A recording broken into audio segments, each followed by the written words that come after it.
Hi guys! So for today's video ay solo flight tayo magpapabagyo ngayon. Alam niyo naman, minsan kailan nating matutunan mag-isa and dahil wala tayong napa-reserve, sa likod tayo nakaupo. And dahil wala akong may papakitang iba, edi yung view na lang. So yan, we are leaving now the Impugong City.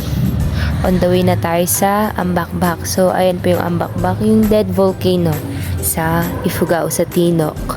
So ayan po yung view dyan, papunta na po yan sa highest point. So ayan, sa Ambakbak pa rin po tayo. Yan, after that, pataas naman na tayo sa highest point. So, akala ko dati mga broccoli yan. Ang ganda kasing tignan mga puno pag malayo. Tapos, ganyan yung style. Yun pala, mga kahoy lang pala yan. Ayan, ayan po yung view pag nasa taas ka. Then, dun sa baba niya, yung magandang view para sa Sea of Clouds. So, approaching highest point po tayo. Ayan, then nakalagpas pala tayo.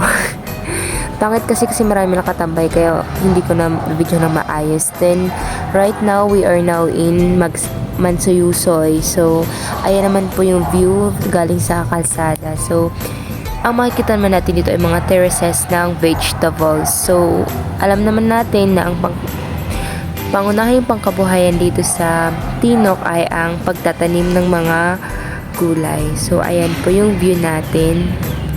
Ayan, so medyo nakakahilo lang pagtiisan nyo na. So puro carrots tapos repolyo. Ayan lang, bye bye.